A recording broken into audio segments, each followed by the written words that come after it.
Kita tak bisa hukumi status seseorang. Tak bisa hukumi iman dan baiknya seseorang. Tapi kita bisa melihat tapak dan jejak kebaikan yang ditinggalkan oleh orang itu. Kan kalau ingin lihat orang husnul khatimah, baik atau tidaknya, karena itu husnul khatimah, bukan husnul bidayah. Husnulnya di akhir. Kebaikan tampaknya di akhir. Setelah wafat, tampaklah kebaikan-kebaikannya. Virallah kemuliaan-kemuliaannya. Itulah kemudian yang kita ikuti tapak jejaknya. Maka bagaimana menjadikan semua nilai kebaikan itu punya nilai di akhirat? Karena nanti, mohon maaf, ada orang pun ahli dunia, tapi baik. Jangan salah. Ahli dunia, tapi baik. Cuman sayang kebaikannya tidak disiapkan untuk akhiratnya. Zaman Nabi itu ada orang belum beriman, non-muslim. Baiknya luar biasa. Sedekah ke orang. Sosialnya tinggi. Mengatasi kesulitan orang lain. Bantu memudahkan akses. Maka Sayyidah Aisyah radhiyallahu taala anha bertanya pada Rasulullah, "Ya Rasulullah, wahai Rasulullah, bagaimana status orang ini di akhirat sementara dia ini baik sekali tapi imannya belum ada?" Maka turunlah Quran surah ke-25 ayat ke-23. Wa qadimna ila ma 'amilu min 'amalin faj'alnahu haba'an manthura. Wa qadimna, na'nya li ta'zimin nafsi fi ta'zimin sya'ni. Menunjukkan keagungan Allah pada sesuatu yang sangat penting. Jadi kalau kita terjemahkan dengan tafsir, demi keagunganku dan keadilanku, aku berikan balasan untuk dunianya. Tapi di akhirat dia tidak bernilai. Jadi kalau ada orang berbuat baik untuk dunia, tapi dia tidak siapkan untuk akhiratnya, keadilan Allah menjawab dan membalas kebaikan dia itu di dunia. Tak adil kalau Allah balas di akhirat. Sebab dia berbuat baik dengan hukum dunia. Maka Allah balas pula dengan hukum dunia. Tuh. Baiknya karena dunia, maka diangkat orang itu. Disebut-sebut orang itu. Disanjung orang itu. Ada pula yang mendoakan. Tapi kalau tidak ada kunci akhiratnya, di akhirat kebaikan itu hanya akan jadi debu yang berterbangan. Detil Al-Quran. Debunya terbang. Kalau terbang kan tak bisa ditimbang. Kalau debunya hinggap, masih ada berat. Tapi kalau debunya terbang, bagaimana menimbangnya? Maka kunci pertama, bagaimana kita menyiapkan bekal ke akhirat tanpa meninggalkan dunia. Yang pertama, rubahlah rutinitas dunia kita menjadi ibadah. Satu. Maka berubahlah perbuatan kita dari sekedar rutinitas amal, punya sifat ibadah, namanya soleh. Maka amalnya berubah menjadi amal soleh. Setiap amal yang menjadi soleh, maka dia punya sifat baru, namanya hasanah. Ketika amal menjadi hasanah, maka dia punya poin. Poin inilah yang disebut bekal akhirat, namanya ajrun. Yang kita sebut pahala. Pekerjaannya tetap dunia. Tapi pekerjaan dunia ini karena diniatkan menjadi ibadah, amalnya menjadi saleh, perbuatan baiknya diridhai Allah menjadi hasanah, maka setiap hasanah punya nilai akhirat. Dari mana dalilnya? Quran surah ke-6 ayat 160. Man jaa'a bil hasanati falahu 'asyru amthaliha.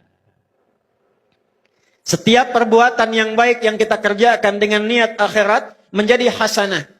Akan dikonfirmasi hasanah ini di akhirat dalam bentuk pahala sebagai bekal pulang.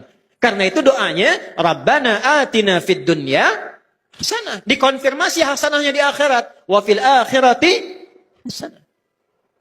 Nah sekarang, bagaimana cara merubah perbuatan dunia menjadi hasanah, menjadi punya nilai akhirat? Kerjakanlah dengan menggunakan iman. Saya ulangi, pakai iman. Itulah yang menjadikan hampir kata-kata amal soleh dalam Al-Quran didahului oleh kalimat iman. Contoh, surah 103. Wal 'asr. Innal insana lafi khusr. Illa alladhina amanu. Wa amilus soleh. Jadi kalau ada iman, sudah pasti perbuatan kita itu dibimbing iman jadi amal soleh. Bukan sekedar amal. Kalau amal saja belum tentu soleh, jadi dunia. Ini gelas untuk minum.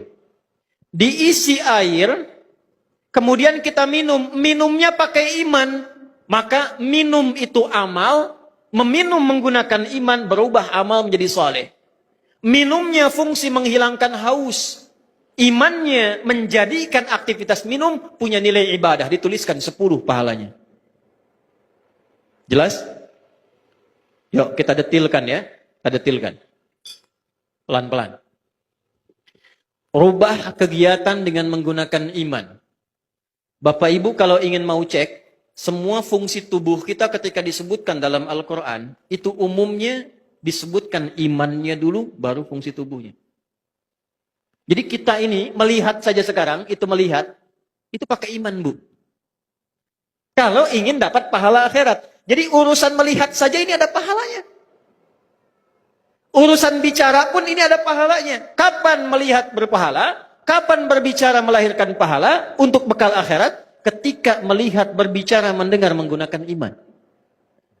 Saya tanya ibu sebentar. Bu, apa fungsinya mata? Tuh, salah kan? Mata bukan sekedar melihat. Kalau melihat saja, itu fungsi dunia, tidak beda dengan hewan. Kambing melihat. Kambing melihat tidak? Melihat. Ayam melihat. Elang melihat. Mata elang lebih tajam dibanding mata kita. Elang di udara, anak ayam kelihatan. Ibu naik Garuda, anak sendiri tak tampak tuh. Hah? Tapi mata kita dihisab, mata elang tidak.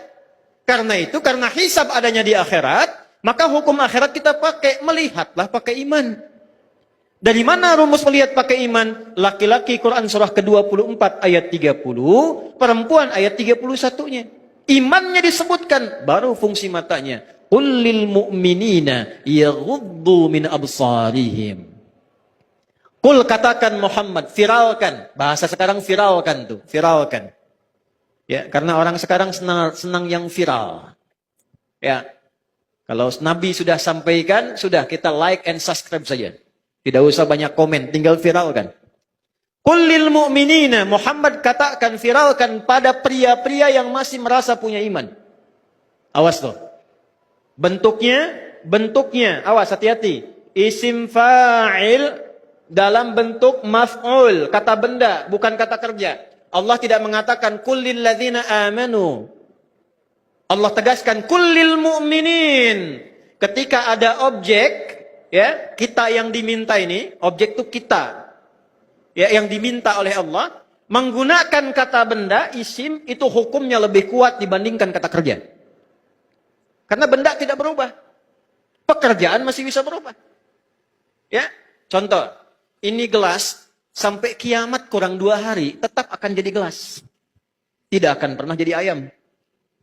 Karena benda. Tapi semua terkait pekerjaan, ya, maaf, termasuk masuk kepada sifat, karena dia unsur pekerjaan pasti berubah. Sayang, itu sifat yang masuk pada kata kerja. Orang tua sayang pada anak, diberikanlah pelukan, diberikanlah senyuman, pekerjaannya itu. Ya, tapi sayang itu tidak selamanya akan sama. Coba ibu saya tanya. Suami ibu dari awal nikah sampai sekarang sayangnya sama enggak? Ah, kencang tuh. Tidak. Ke masjid itu berangkat, pekerjaan. Bisa ada orang semangat, bisa ada orang lambat, tergantung motivasi. Tapi kalau benda tidak berubah. Maksudnya apa? Ini sepanjang mata masih tetap jadi mata, bagi orang beriman fungsinya tidak akan berubah. Apa fungsinya? Yaghuddu min absarihim. Imannya akan membimbing matanya hanya untuk melihat apa yang dibenarkan oleh imannya. Bila kata imannya ini tak baik, maka ghaddul basar. Kata imannya palingkan. Karena itu standar pria yang punya iman, imannya akan menuntun matanya dan membuat batasan. Ini yang boleh dilihat, ini yang tak boleh dilihat. Beda dengan yang belum punya iman, semua bisa dilihat.